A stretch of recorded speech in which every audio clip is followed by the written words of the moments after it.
I walked out along the tracks, gravel shifting beneath each step.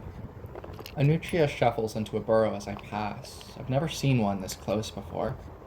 I'm approaching a homeless encampment. They've been established for years now and went relatively unbothered until recently. Some of the shelters are established two-story makeshift tiny homes that have withstood every weather event, even this winter's ice storm. How did I end up spending my days off like this? I wondered to myself. We all make our choices. A fat droplet hits me square on the back of the head, and it starts to pour. That ice storm was the beginning of this chapter for the Seneca camp, when the police began their daily harassment campaign to sweep this and other camps along the tracks.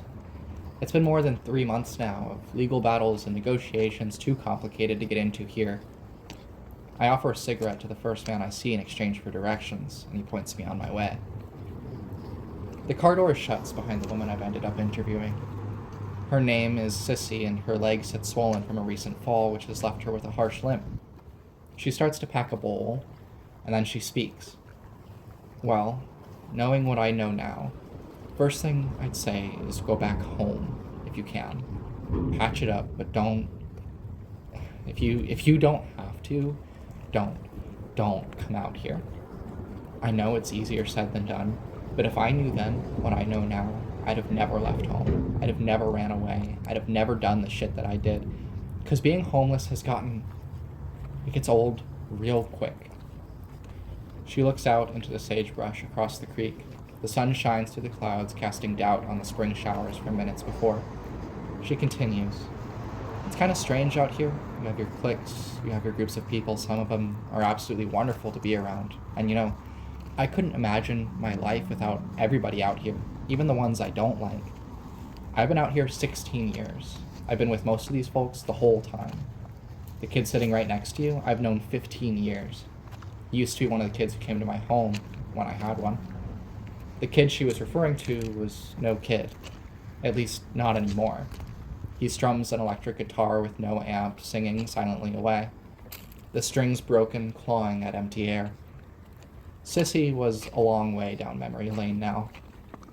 It was kind of strange because one of the homeless kids had said, "Sis, this is who you're gonna meet." And he was right. I met every one of them the way he said I was going to do, too. She finally drank in the smoke from the pipe. There's a lot of people out here who have college degrees, college educations, and don't put into their education, don't show anyone what they know. I mean, we have electricians out here, we have contractors out here, you name it. There's people out here who know how to do things, but they get divorces, they give up on life. Everything that they've learned, they just throw out the window. Some of the situations out here were caused because of them. They caused their own, her voice caught in her throat, their own falling. Some of it's mental illness, where families don't want to deal with mental illness no more, so they will kick them to the curb. Everybody's out here for a different reason. Some can be luck of the draw, and then they just fall upon a bunch of crap that causes mental illness. They say what doesn't kill you makes you stronger. Bullshit. What doesn't kill you gives you PTSD. I swear to God it does.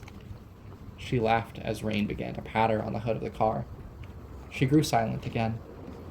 Just don't come out here, she repeated. It's not easy. Then she described how people in her position, and I saw in the crystal tears brimming in her eyes since the moment she'd sat down that she included herself among her tally, that people in her position get it into their heads that they're trash. They're called trash, that society calls them trash, and that they call themselves trash, and then they live in the trash. I asked her, what comes first, the chicken or the egg? Her reply came without hesitation, the rooster. A catalyst that sets the trajectory, the first law of physics that once something is set in motion, it will remain in motion. The question still burned on my lips, not answered quite to my satisfaction. Some people don't have a home to go back to. What do you do if you've just found yourself homeless with nowhere to turn? She said, you fall on the people that you know, the people that you trust. She wins. But even some of the people that you thought you could trust all this time surprise you in the end. You don't ever really know the battles these people go through. I mean, some of these guys out here are constantly being taken from, are constantly being trampled or used. You don't ever really know someone until you've lived with them. That's a fact. Again, she reiterated, and I began to get the distinct feeling she meant the message for me. If you can, go back home. She let out a long sigh as a dog bounded across the creek and dove into the sagebrush. Sissy's cats perched atop her car, soaking in the brief window of sunlight through the clouds. Everybody's out here for a different reason, but we do it to ourselves, mostly. None of us are by the book. She shifted in her seat and cleared her throat. We all need fucking counseling, she chuckled to herself. I can't think of one person out here that therapy would not help. A black and white cat with green eyes hopped on the hood of the car, and it sat, staring, unblinking. All right. She looked around at the landscape, the sagebrush, the dog, the stream, the kid playing a broken guitar, her cat. I'm out here because I got sick. First, my daughter's dad left me. He moved me up away from my family, left me, took my daughter. I went into a depression. I got sick. I got bacterial meningitis, almost died. Then, coming out of bacterial meningitis, finding out my mom was dying, finding out my daughter's completely across the state. What am I gonna do? Her voice cracked as she choked back tears. When it starts going downhill, it starts going downhill fast. Here's a perfect example. So when I was dealing with DHS, I had to get a psychological evaluation. When the woman reading my evaluation finally came out, she said I was guilty by association. They took my daughter because I was guilty by association, guilty for associating with everybody I was helping. I had a bunch of kids that couldn't go to the station. They couldn't go to the programs because of the shit that they do, and I accepted them all, gave them all cubbies. They never stole anything from my house, never caused any problems, but I feel because they didn't sign up with authority, that authority kicked me in the teeth. I helped a lot of kids, and when I went to court for my daughter, every one of those kids showed up. Every one of them. She nodded to the kid still strumming the guitar. He was one of my kids. I've known him ever since, God, he was little. I've known a lot of these kids out here for a long time. I let it hang in the air, and her breath quivered with the weight of it. A voice chimed in softly. Sissy's my street mom. A hand squeeze and a half, and now I'm guilty by association. Homelessness, houselessness, whatever you prefer to call it, is seen as a disease. It's a disease in the same way that poverty or drug abuse is a disease.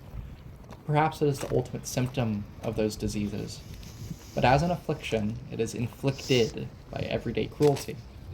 If a woman is punished for helping people, if a woman becomes homeless because her child was stolen as she was found guilty by the bureaucratic halls of DHS, then homelessness has been inflicted by the cruelty of indifference for other human beings, a disease endemic to society, a rooster catalyst that comes before the egg.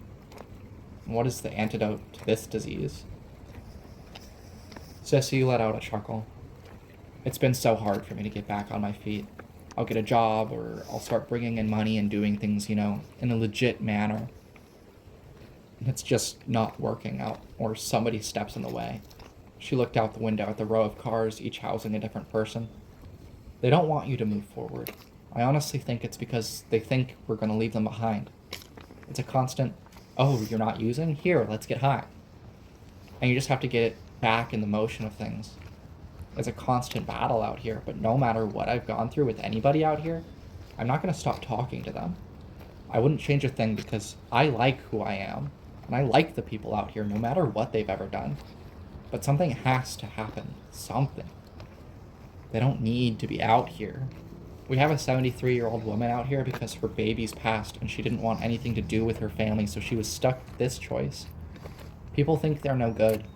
They're just trash to be left on the side of the road just like everything else. It's hard to tell myself that I deserve a house, that I deserve to be in a home. She sighed. We talked for more than an hour. Mostly, she talked and I listened. What she'd given me was something vulnerable and meaningful to far more than people in the homeless crisis. She was stuck between a rock and a hard place, between letting go of everyone she knew and loved and finding a comfortable place to be alone. And this ultimatum was reinforced by landlords who wouldn't rent to a homeless person or allow her to have friends shower or sleep on her couch, and the people she cared for who would sabotage her once she started to get back on her feet, out of their own fears and insecurities around being abandoned. Sissy was punished for loving people who society deemed unworthy of love, and for that she was cast aside like trash. Her community became her safety net and her prison, and still she stayed. Sissy said, "To really love somebody, you have to love them for everything, no matter if they're mentally ill, no matter if they're on drugs. I don't think there's anything lonelier than feeling like you're not loved, feeling like you're not wanted. That's the reason we have overdoses. That's the cause of the mental illness and the drug abuse. All of us are searching for it in something. And the scariest thing to me is no more I love yous." Written by Azrea Raventhorn. Interview with Sissy.